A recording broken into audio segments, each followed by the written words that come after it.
इस कहानी में ये बताया गया है कि ममता का भाव बिना भेदभाव किए निस्वार्थ भाव से सेवा करने की उत्साहित करता है।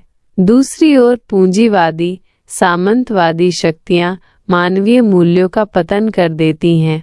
कहानी में एक वृद्धा फूल आदि बेचती है और एक बच्चे का पालन पोषण भी करती है। ये बच्चा उसका नहीं है, फिर भी उसके लिए धन संग्रह कर एक सेठ के यहाँ जमा करती है।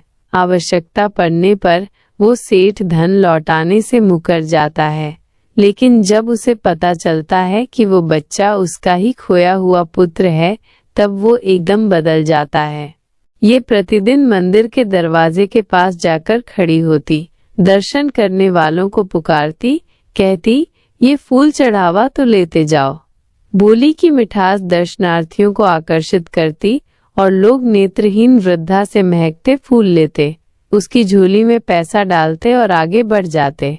सुबह से शाम तक वो उसी तरह सबका जीवन महकाती और रात्रि को मन ही मन भगवान को प्रणाम कर लाठी टेकती, झोपड़ी की राह पकड़ती। झोपड़ी के समीप आते ही 10 वर्षीय बालक उछलता कूदता उससे लिपट जाता। वृद्धा उसे टटोलती, दुलारती और माथे को चूमकर जैसे पूरा प्यार उड़ेलने का प्रयास करती। बच्चा कौन है, कहाँ से आया, इस बात से कोई परिचित नहीं था।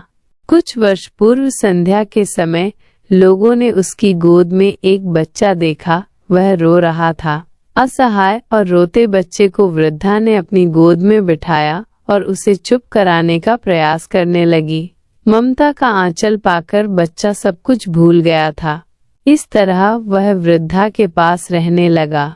वात्सल्य की तड़प ने वृद्धा की जिजीविषा बढ़ा दी। अब वह पहले से ज्यादा श्रम करती और शीघ्र लौटने की कोशिश करती। बच्चा माँ के स्नेह को पाकर प्रसन्न था। वृद्धा ने अपनी झोपड़ी में एक हांडी गाड़ रखी थी। दिन भर की मेहनत से वो जो कमाती उसमें से बचत करके डालती जाती। वो बच्चे के सुखद भविष्य को बुन रही थी। बच्चे को अच्छा खिलाना, पहनाना और प्रसन्न देखने में ही वो प्रसन्न रहती थी। उसे लगता जैसे उसकी मंजिल मिल गई हो। दिन भर फूल बेचती और घर आकर बच्चे को हृदय से लगा लेती। मंदिर के पुजारी की दया उस वृद्धा पर थी। वो उसे मंदिर की फुलवारी से फूल तोड़ने देता और उसके ममता पर गर्व महसूस करता। वृद्धा भी फुलवारी की पानी से सींचकर सेवा करती। उसी नगर में सेठ बनारसी दास रहते थे।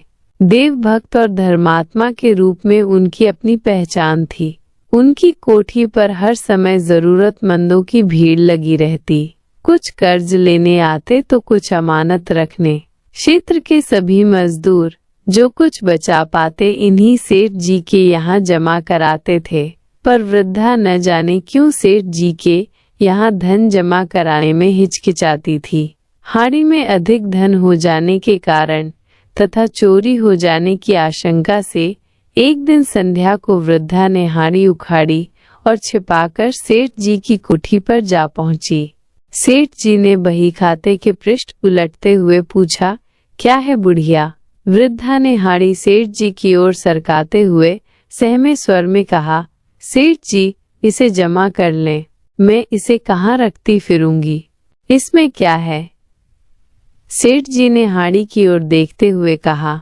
वृद्धा ने उत्तर दिया, मेहनत मजदूरी करके कुछ पैसे जमा किए हैं, चोरी न हो जाए इस डर से इन्हें आपके पास रखने आई।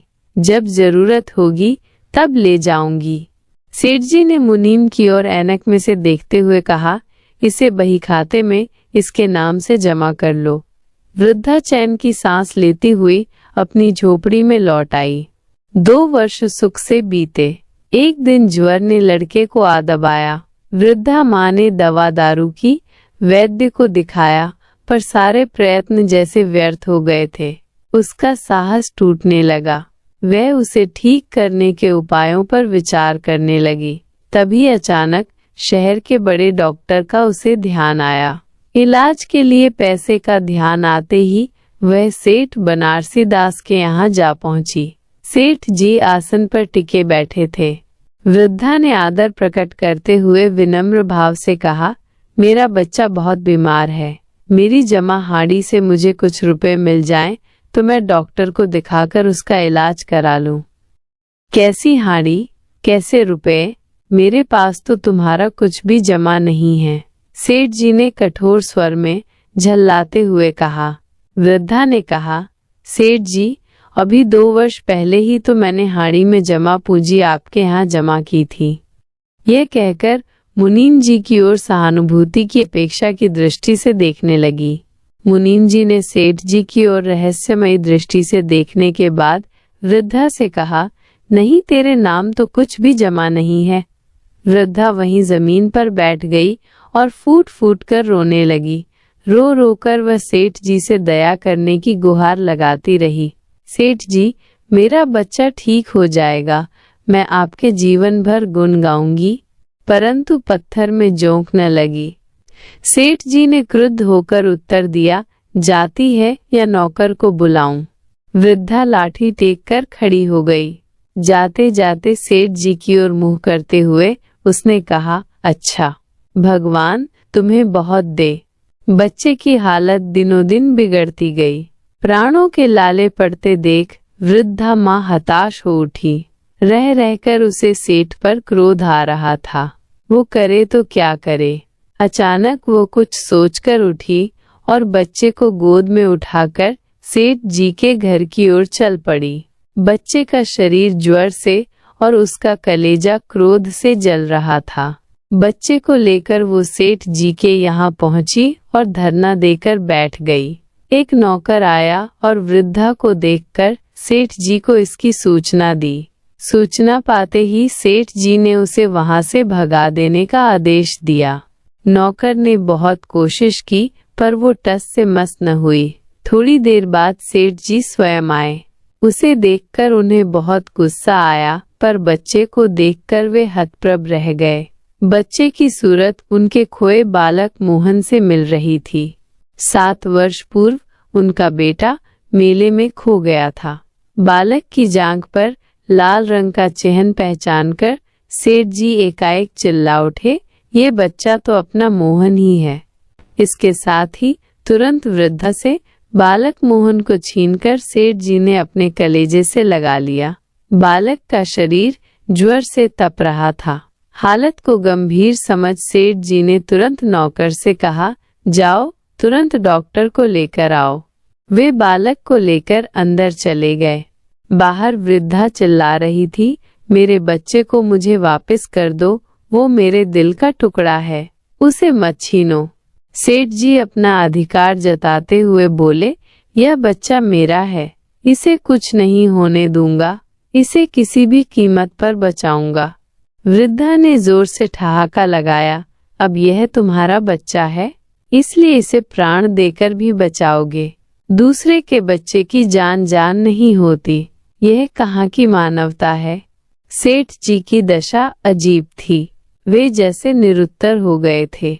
उनके अंदर का अहंकार धू धू करके जल रहा था। वृद्धा कुछ देर बाद अपनी झोपड़ी की ओर चल पड़ी। डॉक्टर ने आकर मोहन को दवाएं दी। दवाओं ने अपना प्रभाव दिखाया। होश आने पर उसने आंखें खोलीं और बोला, माँ। अपने आसपास माँ को न पाकर वो रोने लगा। उसकी हालत फिर बिगड़ने लगी। ज्वर बढ़ रहा था और वो माँ की रट लगाए जा रहा था। डॉक्टर परेशान थे। सेठ जी के हाथ पांव फूलने लगे। चारों ओर अंधेरा नजर आ रहा था। सहसा सेठ जी का ध्यान उस वृद्धा की ओर गया जो थोड़ी ही देर पूर्व अपने बालक को पुकार करते करते वापस चली गई थी। सेठ जी शीघ्र अपनी कार से झोपड़ी तक पहुंचे। बिना हिचके वे झोपड़ी के अंदर गए। वृद्धा खाट पर निस्तब्ध लेटी हुई आंसू बहा रही थी। सेठ जी पहले सहमे कि किस मुंह से इससे बात करें, पर बालक की गंभीर दशा याद आते ही उन्होंने झुककर उसे हिलाया। वृद्धा ज्वर से तप रही थी। सेठ जी ने प्रार्थना भरे शब्दों में कहा, तेरा बच्चा मर रहा है, वो बार बार माँ ही माँ पुकार रहा है, अब तू ही चलकर उसके प्राण बचा सकती है। आज तक सेठ जी ने किसी के सामने सिर न झुकाया था, किंतु वक्त ने वृद्धा के सामने उन्हें याचक बना दिया। सेठ जी वृद्धा के पांवों में गिरकर बच्चे की जान बचाने की याचना करने लगे। वे बोले, ममता की लाज रख लो। माँ का ममत्व जाग उठा।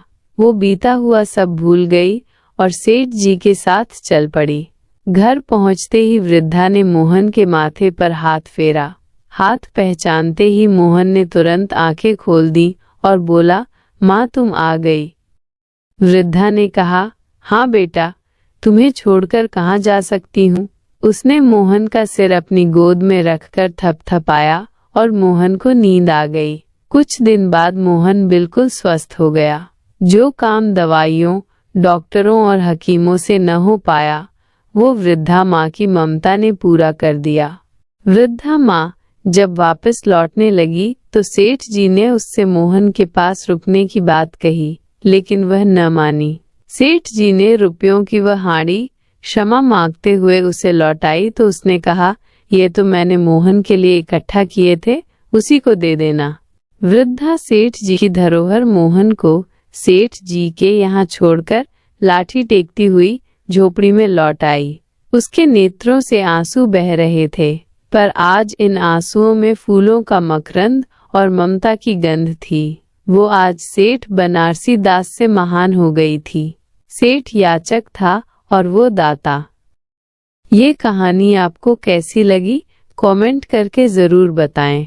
ऐसी और कहानियाँ सुनने के लिए मेरे चैनल को सब्सक्राइब करना न भूलें। धन्यवाद।